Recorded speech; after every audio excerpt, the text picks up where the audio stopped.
And now, it's time for another Dice Tower review with Tom Vasel. Hey folks, today we're going to be taking a look at a game called Polterfass. This game just came out. It's from Zoc. It came out at Essen 2013. And this is a push your luck, fun, silly game about players wanting to drink as much beer as they possibly can, or these barrels. Now, what attracted me to this game is that the game comes with some dice that are basically, instead of dice, they're barrels. That's neat. But also, I love games where you can try to push your luck as far as it can possibly go. How does it work? Let me show you.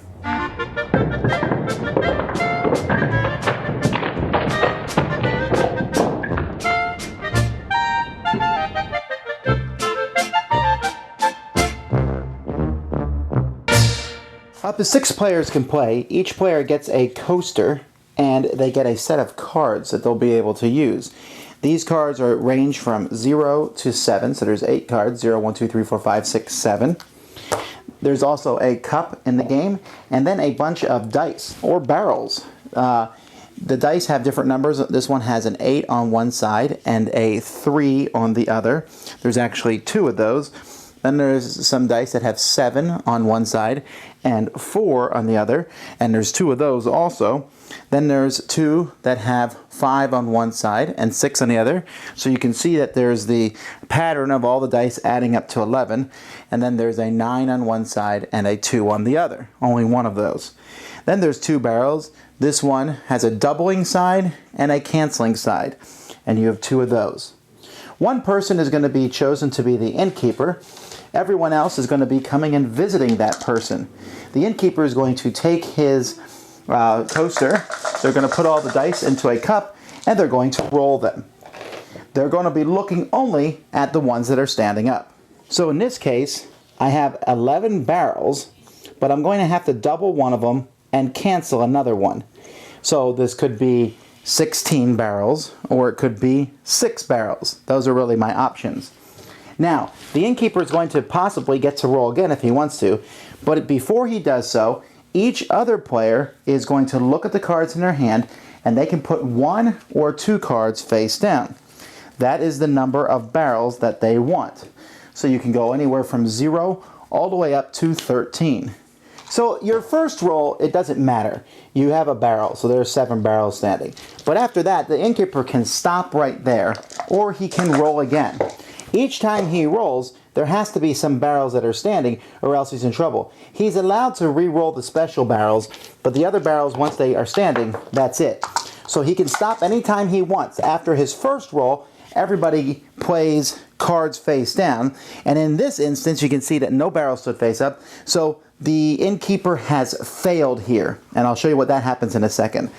If he continues to roll and some barrels stay face up, he can keep pushing and seeing how many he can do. Let's say that these all stood up and he says stop, then we also determine how the score is done. This is done by looking at a score pad here, and so if you failed and did not serve any barrels, you would put a 0 here. But let's say that I did better than that and I served 24 barrels. I was able to pull that off. At that point, you'll look at each of the players' cards that have been played. So, Sam, the yellow player, has played 9 barrels. Z has played 7 barrels. Bonacor has played 6 barrels. Eric has played 5. And Ryan has played 5. That's 10, 20, 32 barrels. So they wanted 32 barrels. Well, they were extremely greedy, okay? When everyone is extremely greedy, we look and see who is the greediest player. In this instance, it was Sam. So when that happens, Sam is going to lose 9 points, and those 9 points are going to be given to the player who was the least greedy. In this instance, one of the 2 players who played a 5 card, and those will be added to that player's score. The innkeeper, though, is, let's say in this case I'm the innkeeper, is going to get points equal to the number of barrels he rolled. So if everybody's too greedy, you can get a lot of points. In this case, 24 points. If, for example, the innkeeper had failed, at that point, each player would have gotten points equal to the barrels that they asked for. It doesn't really matter how many they had asked for because that's how many the cards that they played. So they would take addition because the innkeeper came, and so they would just get points for asking for barrels, and those barrels weren't there. Now, if the barrels, let's say I serve 30 barrels and the guests only asked for 20. In that case, I would get the difference. So I would get 10. And then each player would get barrels points equal to the cards they put out. So the more you put out, the more points you would get. So you can see that 13 and 6, right, that's 19. And then let's say Bonacor said 1, and these two said 0. So you're trying to guess. There's kind of 3 different things going on here. The innkeeper's pushing his luck, trying to get as many barrels as he possibly can. Or maybe as few as he can, hoping to mess over the customers who get greedy. Each customer wants to be greedy and get as many points. But if you're too greedy, it's possible that you will lose points. And so you will actually cross them on like this as you're playing the game.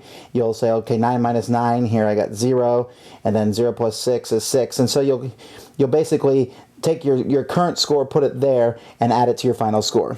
So anyway, you keep playing the game until one player has 75 points, 75 mugs. That person is the winner of the game. Component-wise, I love the game. The barrels are perfect. They often stand on their side, but not always, and the less you roll, the less of a chance they'll stand on their side. I also like the fact that they add up to 11. That's cool. And component size, component alone, the cards are good quality, the numbers are easy to read, the coasters are cool, the cup works, the dice work. It's a nice package, and it fits nicely in this box. The game itself is kind of odd because it's a game where you're trying to push your luck, but it's a game that doesn't readily make itself apparent. In fact, I usually have to teach how it plays first because there's 3 things that can happen. The easiest thing to happen is to understand is if the innkeeper goes bust, that everyone simply gets the points of the cards that they play. And then the second easiest thing to understand, if the innkeeper serves 30 barrels and all the guests together want 25, they all get points equal to theirs. It's when the innkeeper serves barrels and people want more than that, and then one person loses points, the person who wanted the fewest gets those points, and no one else gets any points. And so there's 3 different things that can happen, and it's really not that hard once you understand and play it. So it's kind of a game that you almost have to play rather than watch my video or read from the rules, because it just, on paper, doesn't seem like that big of a deal. Also, the game is dramatically different. I played it with the fewest number of players, which is 3, and the highest number was 6. And I can tell you this, it's way more fun with multiple players. With fewer players, it's really easy for the players to constantly get you constantly are putting out 13. While if there is a lot of players, you're probably never going to get 13 barrels playing the cards. You have to play fewer cards, fewer barrels. So almost, I want to say the sweet spot is 4, maybe 5, but even 4 and 5 feel very different. So that's a very interesting thing. Most of the time these games feel fairly similar, but this one there's a big difference. With 3, one person's the innkeeper, and we 2 are going up against each other and trying to just outguess one other person. With 6, you're trying to outguess 5 other people. It's just a very big difference of how the game plays. But do I like it? I do. I think it's a very solid game. It's fun.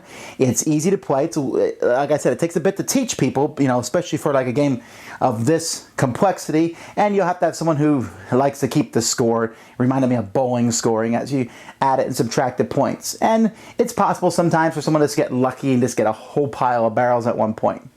It's fun. It's not long. It's simple. It's certainly a unique idea. And I hope that it's brought to America and people enjoy it. That is Polterfass. Thanks so much for watching the Dice Tower videos. Find more great videos and reviews, as well as our top-rated audio podcast at Dicetower.com. You can also find other great shows at Dicetowernetwork.com. I'm Eric Summerer, and you've been watching The Dice Tower. The Dice Tower is sponsored by Cool Stuff Inc., where you can find great games for great prices. Cool stuff in stock. Check them out at CoolStuffInc.com. Shut the door. There.